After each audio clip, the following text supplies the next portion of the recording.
Atos 1, de 6 a 11, a palavra de Deus assim nos diz: Então os que estavam reunidos lhe perguntaram: Senhor, será esse o tempo em que restaures o reino a Israel?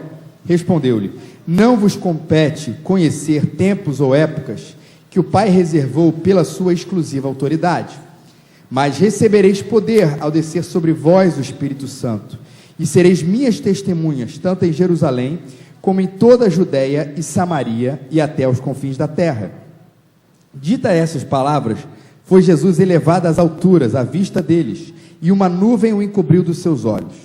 Estando eles com os olhos fitos nos céus, enquanto Jesus subia, eis que 2 varões vestidos de branco se puseram ao lado deles. E lhes disseram: Varões galileus, por que estáis olhando para as alturas? Esse Jesus, que dentre vós foi assunto ao céu, virá do modo como vistes subir. Vamos orar, meus irmãos. Senhor, nós louvamos o teu santo nome nessa manhã, Senhor, em que a tua presença se manifesta no teu povo, Senhor, nesse momento de culto, de adoração, para pedir, ó Deus, nessa busca, que a tua palavra fale aos nossos corações, ó Deus, que o Senhor nos desperte, Senhor, dos nossos sonos, ó Deus, que o Senhor desperte, Senhor, às vezes da nossa indiferença espiritual, e nos faça entender a tua palavra, Senhor, com vontade, Senhor, cheio da tua transformação, Deus, para que isso tudo que nós vamos expor aqui, Senhor, vire vida dentro de nós. É o que nós te pedimos em nome de Jesus. Amém, Senhor. Meus irmãos, no domingo passado, o reverendo Leonardo terminou a exposição do Evangelho de João com uma pergunta, que era uma pergunta que tinha a ver com Pedro e que tinha a ver com João. Era a pergunta: que te importa? Se você perdeu esse último sermão, não se preocupe, no nosso site nós temos os sermões, você pode assistir lá, na primeira página você já vai ver ali os sermões que estão ali, mas foi a última exposição, porque na verdade havia uma inquietação no coração dos discípulos. Que te importa se esse discípulo está me seguindo? Que te importa se esse discípulo está seguindo o meu nome? Quanto a você vem e me segue, Pedro. Quanto a você, Pedro, faz a tua parte. Quando Jesus não, na verdade, responde às inquietações de Pedro, mas na verdade, o que Jesus fala é dizer que Pedro não tem nada a ver com esse assunto. O que importa a ele, se João ou se qualquer outro discípulo está seguindo a Jesus? Vem você e me segue. E pegar esse gancho para continuar essa mesma pergunta, que é uma resposta de Jesus: que te importa? Para a gente continuar dentro desse tema, dentro de uma outra perspectiva, que é aqui do livro de Atos. E na verdade, meus irmãos, quando a gente fala isso, essa questão do que te importa, a gente tem que entender que há diversas perguntas e respostas na Bíblia, que são bem claras para que a gente entenda. Se você pegar um exemplo, quando a Bíblia fala a respeito de salvação, ela é muito clara para entender o que é salvação. Quando a gente fala a respeito da misericórdia de Deus, a Bíblia é muito clara nas suas perguntas e na sua resposta, o que é a misericórdia de Deus, o que é a justiça de Deus, o que é santificação, o que é justificação. A Bíblia é clara quando fala sobre esse assunto, mas eu sei que existem outros assuntos, que talvez as respostas e as perguntas não sejam tão claras para a gente. Dá um exemplo para vocês, quando a Bíblia fala a respeito do céu. Quando a Bíblia fala a respeito do céu, ela nos diz que um dia nós moraremos com o Senhor na eternidade. É bem verdade isso. Mas nós não temos todos os mínimos detalhes de como será esse momento. Até porque eu acredito, meus irmãos, que a nossa mente, ela não consegue absorver todos os detalhes daquilo que nós vamos experimentar quando nós morarmos com o Senhor na eternidade. É impossível a gente saber de tudo isso. É impossível. E há outras respostas e outras perguntas, na verdade, meus irmãos, onde Jesus parece que está dizendo, como ele disse para Pedro: o que te importa? Que é o caso do nosso texto aqui. Quando a volta de Cristo, a restauração de todas as coisas, há muitas respostas, mas existe uma resposta maravilhosa, que por mais maravilhosa que ela seja, não nos cabe a nós, onde Jesus repete: o que te importa, de outra maneira.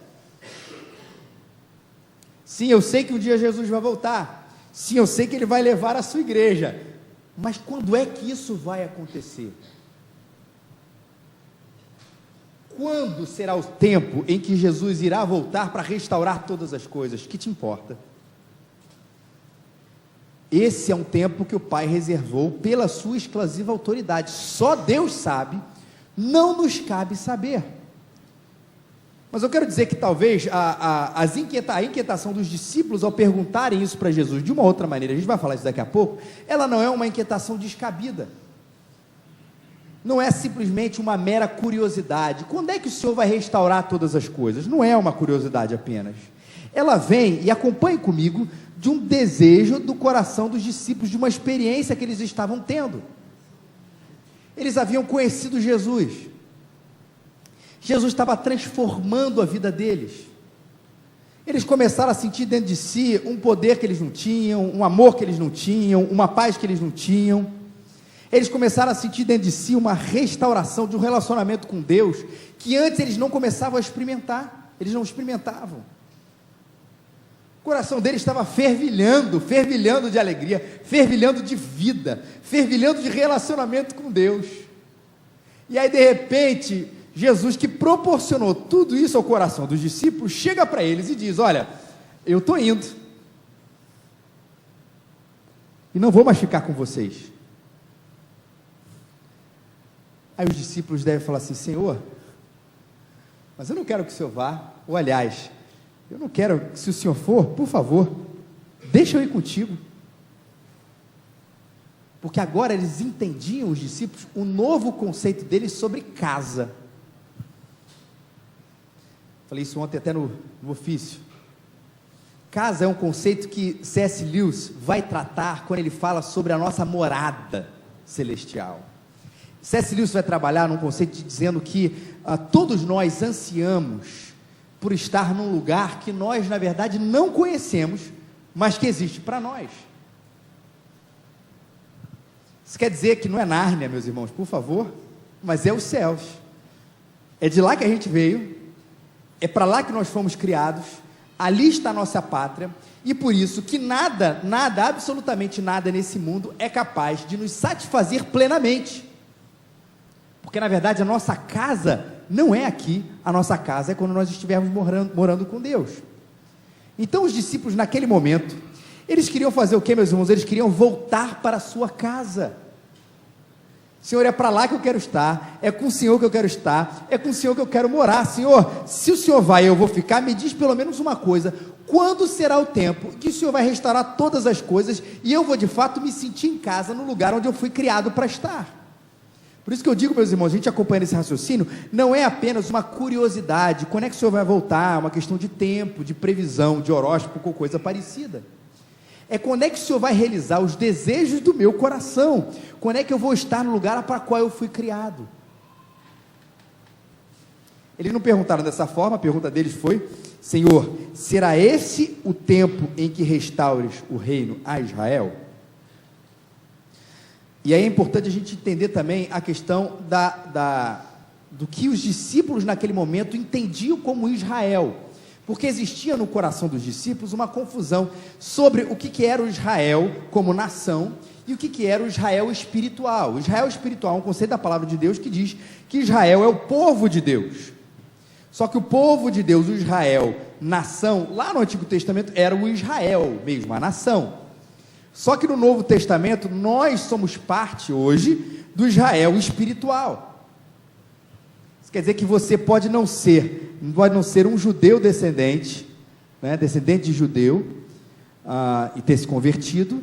O fato de você ser brasileiro, de você ser francês, de você ser americano, de você ser de qualquer nação, se o seu coração for entregue para Jesus, você faz parte do povo de Deus, ou seja, você faz parte do Israel espiritual. Só que os discípulos, serem judeus, talvez estivessem com essas ideias um pouco confusas. Apesar de Jesus ensinar eles o tempo inteiro: olha, o meu reino não é desse mundo. Olha, eu vim para as ovelhas perdidas da casa de Israel, mas não somente para essas ovelhas perdidas da casa de Israel, eu vim também para os gentios, eu vim ser a luz para as nações. E é interessante que Jesus pregava isso para os seus discípulos, os discípulos não entendiam. Eu quero dizer uma coisa para vocês: quando eu estava estudando isso, deu uma paz para o meu coração, Porque tem hora, meus irmãos, não só que a gente prega, mas que a gente também ouve e a gente não aprende. Você já parou para pensar? A gente ouve a palavra de Deus e a gente não aprende.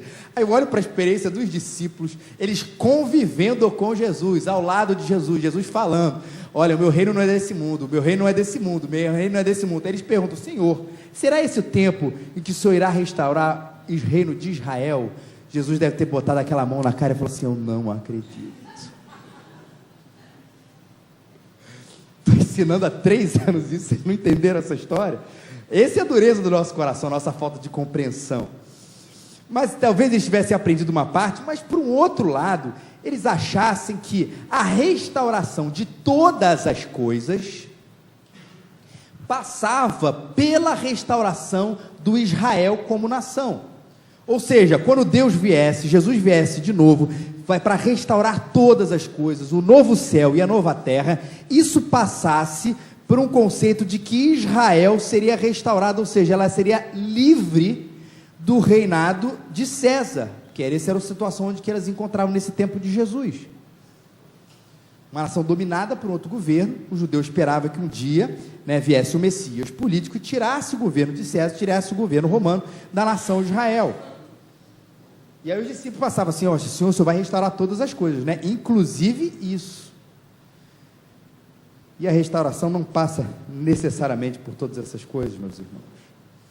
Salvação não era somente para os judeus, mas para os gentios.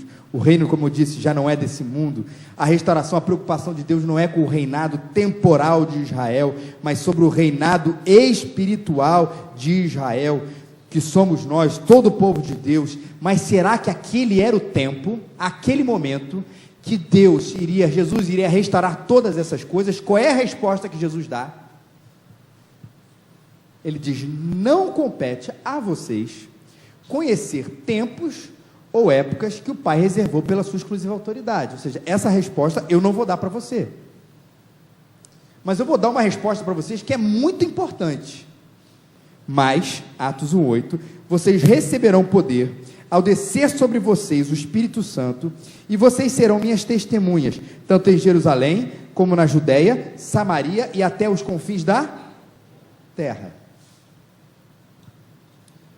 O que vocês precisam saber é que vocês vão receber o Espírito Santo para que vocês sejam as minhas testemunhas. E esse texto de Atos 1:8 é um texto importantíssimo quando a gente fala a respeito, inclusive, do nosso futuro. Você talvez tenha dizendo no seu coração: olha, assim como os discípulos, eu tenho a minha salvação garantida. Sim, eu estou assentado aqui com a maior certeza do meu coração que um dia eu vou morar com Deus eternamente.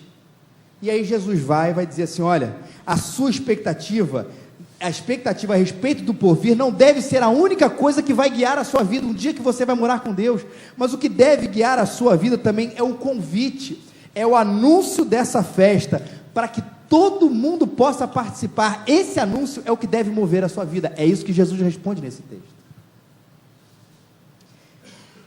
Não cabe a vocês saber o tempo, o que cabe a vocês é anunciar para todos os povos, línguas e nações, Jerusalém, Judeia, Samaria, até os confins da terra, que participar dessa festa vai ser algo maravilhoso.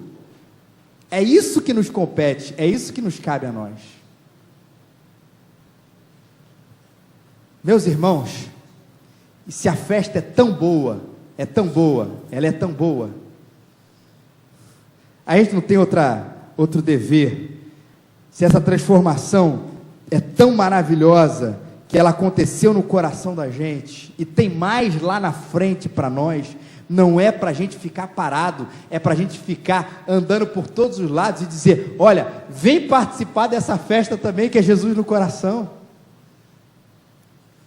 E essa é a ordem de Jesus nesse texto, meus irmãos. O nosso dever de anunciar, de convidar, falar do reino maravilhoso que está preparado para todos aqueles que entregarem a sua vida para Jesus. Por quê?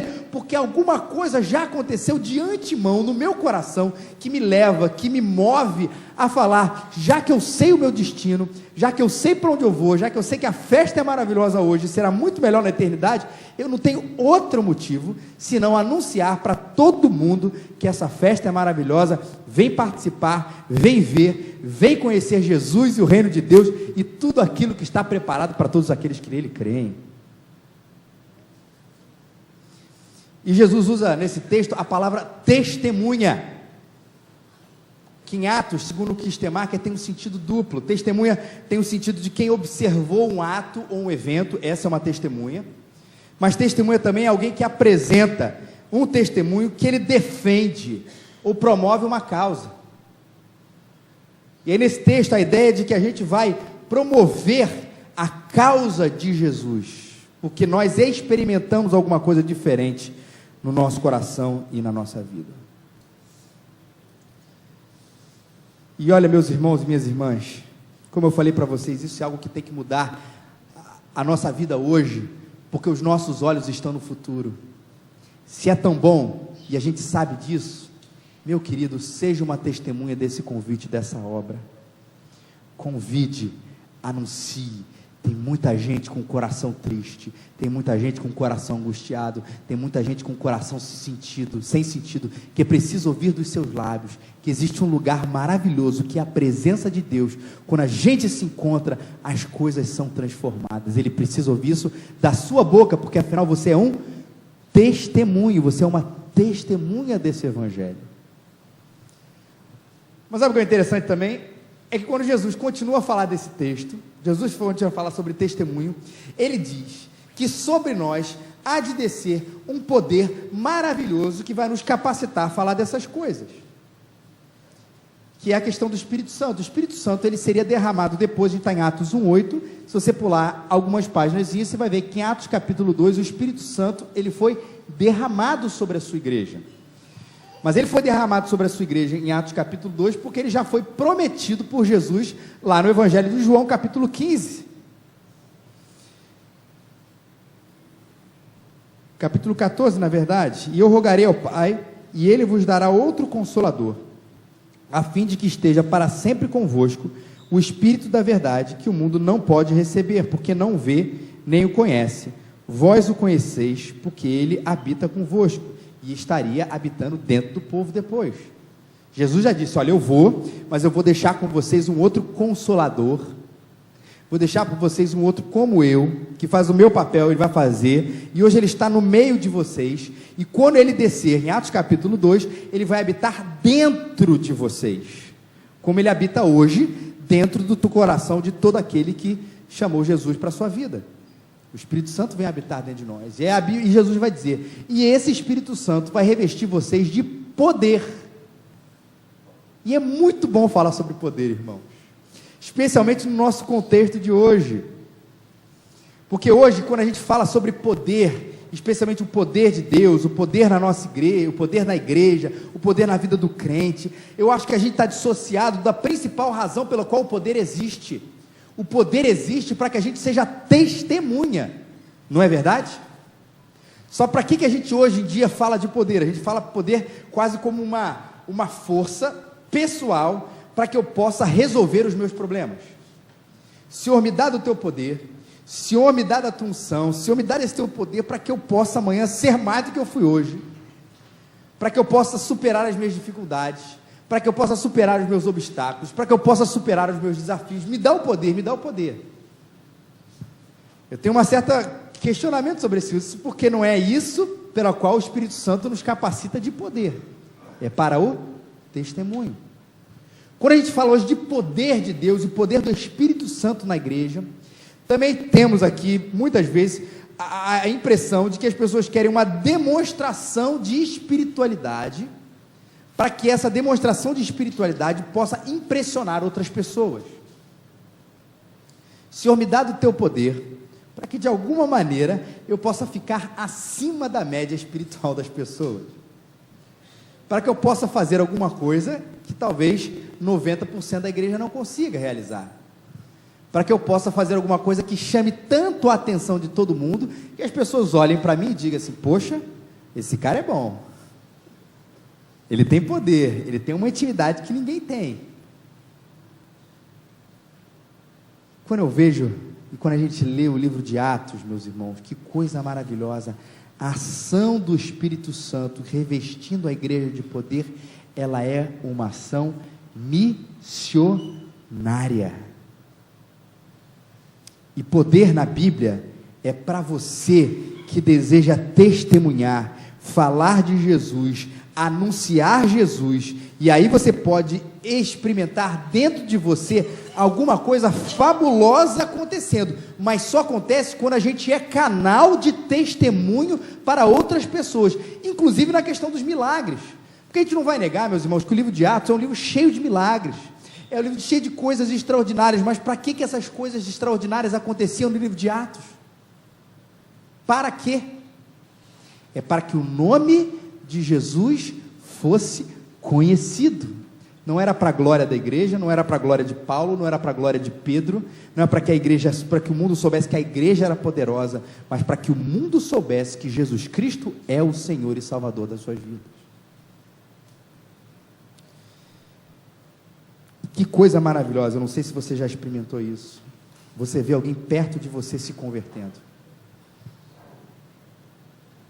Quando você vê alguém e você sendo usado para isso, alguém que antes não conhecia Jesus, que agora conhece, porque através dos seus lábios, porque se você se colocou para isso, essa pessoa pode conhecer o verdadeiro poder do Evangelho.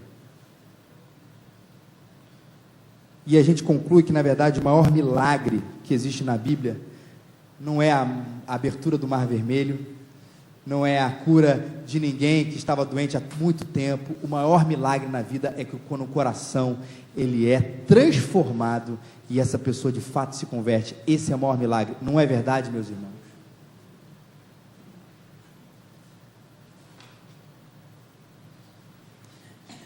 Mas não venha querer poder para se sentir poderoso. Poder é para servir. Poder é para anunciar o que Cristo veio dizer para nós. O poder é para dizer para todas as pessoas, talvez aquilo que você já sabe. É um poder para dizer para as pessoas aquilo que, se você não sabe, eu quero te dizer hoje. Talvez você tenha entrado nessa igreja hoje, ainda não conhece esse Jesus, que pode mudar todas essas coisas, e quer conhecer. Eu quero dizer para você, que pelo poder do Espírito Santo, você precisa crer que você nasceu em pecado. Você precisa crer que você nasceu como um pecador, distante de Deus, por natureza, é o que a Bíblia nos diz. Ao contrário do que o senso comum fala, a Bíblia não nos diz que todos nós nascemos como filhos de Deus. A Bíblia diz, inclusive, o contrário, que nós nascemos amigos de Deus. Essa é a mensagem da palavra de Deus. Jesus veio dizer que nós somos assim, esses pecadores. E isso causou um distanciamento nosso de Deus, uma separação nossa de Deus. Nós estamos por natureza distantes de Deus. Aí você diz assim, olha, mas eu quero resolver esse problema. Eu quero resolver essa história. Eu não quero mais ficar, eu quero me aproximar de Deus. Eu quero me aproximar, ficar pertinho dele. O que Jesus ainda diz, o que a Bíblia nos diz é que por nós mesmos, nós não podemos fazer absolutamente nada para mudar essa condição. Eu quero dizer que por mais que você faça boas obras, por mais que você faça qualquer caridade, por mais que você faça qualquer gesto de amor, por mais que você tente compensar a sua vida, né? Se eu fiz tantos atos maus, eu vou fazer tantos atos bons, nada disso vai te livrar de uma condição de, por natureza, ser inimigo de Deus. Mas Deus te amou de uma maneira tão grande, e essas são as boas notícias do Evangelho, preste atenção, Deus te amou de uma maneira tão grande, que Ele mandou o seu Filho Jesus para resolver esse problema. Ele viu, olha, já que esse meu filho, já que essa pessoa aqui, essa criatura minha, ela é inimiga minha por natureza, ele não consegue chegar até mim por causa dos seus pecados, ele é distante de mim, não pode fazer nada, eu vou fazer por ele alguma coisa. Deus envia Jesus, coloca os nossos pecados em Jesus Cristo, e aí por causa dessa transferência dos nossos pecados para Ele, nós somos salvos, é o que a Bíblia nos diz.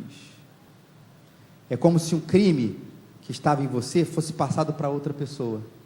essa outra pessoa sofre, essa outra pessoa é condenada, que foi Jesus Cristo morrendo na cruz, e ele ressuscita para dizer: a dívida foi paga, e para dizer que da mesma maneira que ele ressuscitou, nós um dia também ressuscitaremos.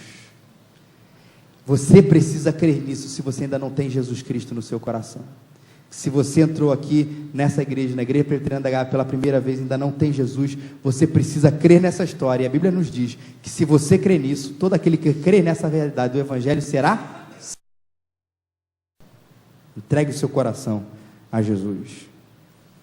E se você já conhece Ele, meu irmão, é para você, com poder e unção, pregar essas notícias para todas as pessoas. É para isso que você foi criado. Depois Jesus sobe, uma nuvem cobre a Jesus dos olhos dos seus discípulos, e perguntam para ele, né? E os discípulos, na verdade, ficam olhando para os céus, e aparecem dois anjos e falam assim: varões galileus, por que vocês estão olhando para o alto? Aquele que um dia subiu, também um dia voltará para restaurar todas as coisas. Sabe por que isso? Porque a gente tem os olhos onde os anjos estão falando. Por que estás olhando para as alturas, quando na verdade os nossos olhos precisam estar aqui na terra? Eu fico imaginando o coração dos discípulos, como eu disse, com esse conceito de casa do C.S. Lewis, vendo Jesus subindo, provavelmente falando assim: nossa, mas como eu gostaria de estar subindo com Ele, como eu gostaria de estar onde Jesus vai estar, como eu gostaria de estar onde Cristo estará, como eu gostaria de estar nesse lugar onde não há choro, não há tristeza, nesse lugar onde toda lágrima é enxugada, como eu gostaria de estar lá, no lugar onde não há mais pecado, não há mais erro, não há mais injustiça, não há mais nada disso, como eu gostaria de estar lá. E aí eu ficaria também como os discípulos, olhando para o céu, quase como quem está querendo pegar uma caroninha, talvez pegar no calcanhar de Jesus e subindo com Ele. Aí os anjos falam assim: não olha para o céu não, porque se eu não levei vocês para estarem comigo agora, é porque eu tenho um propósito com vocês aqui nessa terra. Não olhem para o alto, olhem para baixo. Mas quero dizer uma coisa: cabeça demais lá em cima nos faz ser sonhadores inoperantes, pensando só lá no porvir, a gente acaba que não resolve nada aqui na nossa vida, não fala de Jesus. Mas cabeça de menos lá em cima, se a gente não pensa no porvir, se a gente não pensa na eternidade, a gente faz e a gente acaba esquecendo o que nós estamos fazendo hoje e onde é verdadeiramente o nosso lugar, porque é ali que nós pertencemos. O coração ali e a nossa prática aqui. Quero deixar com vocês 4 coisas para a gente terminar. Primeira delas, à luz desse texto: sonhe com o céu. Não esqueça, não esqueça, não esqueça que ali é a sua pátria. Paulo fala lá em Filipenses que a nossa pátria está nos céus. Nós não somos daqui. Guarde isso. Isso tem que mudar a sua perspectiva do dia.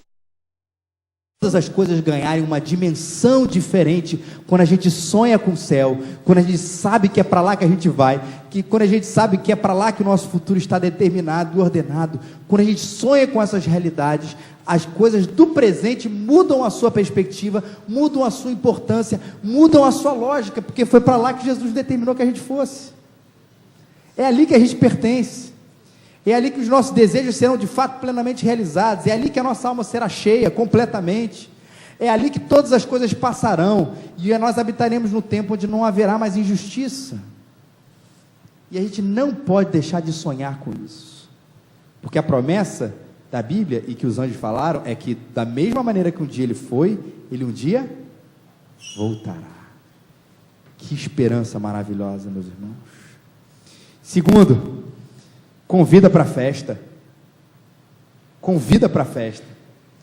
Se você está sonhando com o céu, se você sonha com a eternidade, se você sonha com esse tempo maravilhoso, que é uma realidade no seu coração, você precisa convidar outras pessoas para participarem dessa coisa maravilhosa que você já conhece e que você sabe que você vai conhecer de uma outra maneira lá na frente. Só que mais uma vez uma pergunta uma pergunta e um questionamento para você. Você só consegue convidar para a festa se houver festa dentro do seu coração. Você só consegue dizer para os outros: é muito bom, é maravilhoso viver com Deus, se estiver de fato sendo maravilhoso viver com Deus. Mas se o seu coração está cheio da secularidade, da temporalidade, talvez seja fácil deixar isso de lado e lembrar onde está a sua pátria, porque aí você vai ser cheio do convite de Deus para convidar e anunciar Jesus Cristo para outras pessoas. Sonhe com o céu, convide para a festa e conte com o poder do Espírito Santo. Meus irmãos, ontem quando eu conversei com a Rafa um pouquinho sobre o que eu ia falar hoje de manhã aqui na igreja, sobre esse tejado de noite, eu falei para ela: amor, é sempre um desafio a gente pregar sobre poder. E eu vejo que Deus de vez em quando nos dá, como pregadores, como ensinadores, umas rasteiras para mostrar quem é que de fato está no comando. Sabe por quê? Porque volta e meia, a gente estuda, parece que a gente teve uns sermões que a gente estudou mais do que a gente estudaria normalmente. E quem fala assim: nossa, é um péssimo orgulho, amanhã eu vou arrebentar. E aí você faz aquele negócio, aí você vai, parece que, a gente diz assim, parece que o sermão não decolou, sabe, ficou ali assim. Aí tem uma outra vez que parece que não sai nada, é a experiência de quem está preparando o sermão, não sai nada, e parece que Deus derrama um azeite, uma unção, só para dizer: olha, não é para você deixar de estudar não, Felipe, não é para você deixar de estudar Dulce, Alexandre, Leonardo, é para estudar muito, é para se esmerar naquilo que eu te coloquei, mas é só para você saber quem é o teu chefe, quem é que manda nessa parada, quem é capaz de usar essas palavras e converter em alguma coisa nova, quem é capaz de usar o seu discurso e converter em alguma coisa especial, em salvação para o coração. Sabe quem é que manda? É o Espírito Santo, é Jesus. E eu não posso deixar nunca, e você também, nós, de contar com esse poder toda vez que nós anunciamos, porque esse poder tem que nos fazer sermos pessoas ousadas. Às vezes eu acho que o nosso acovardamento de anunciar Jesus Cristo é porque na verdade nós não estamos contando com o poder do Espírito Santo. Será que a pessoa vai de fato me ouvir? A gente não se questiona isso? Será que ela vai dar atenção? Será que eu vou anunciar? Será que a pessoa vai se converter? Parece que são questionamentos que estão centrados ainda na sua pessoa, na sua capacidade de persuasão, na sua capacidade de determinar qual é o melhor momento, na sua capacidade de determinar qual é a melhor hora, qual é o melhor instante. É quando na verdade, inclusive a Bíblia fala para a gente semear a tempo e a fora de tempo, é a todo momento. Às vezes a nossa falta de ousadia é porque nós não contamos de fato com o poder do Espírito Santo. Essa semana é um desafio para você: abre a sua boca e conte com Ele. Você me garante que alguém vai se converter? De jeito nenhum. Quem sou eu para garantir isso? Mas é para você começar a experimentar esse poder que age quando a gente anuncia e que nos faz ousado, porque na verdade não depende de nós, não depende de quem corre, não depende de nada, mas de Deus usar sua misericórdia e de Deus te usar com poder para a salvação de outras pessoas. Conte, espere e busque esse poder do Espírito Santo. Amém, meus irmãos? Mas olhe para baixo, é a última coisa. Sonhe com o céu, convida para a festa, conta com o poder do Espírito Santo e olhe para baixo. Esse foi o lugar que Deus colocou você.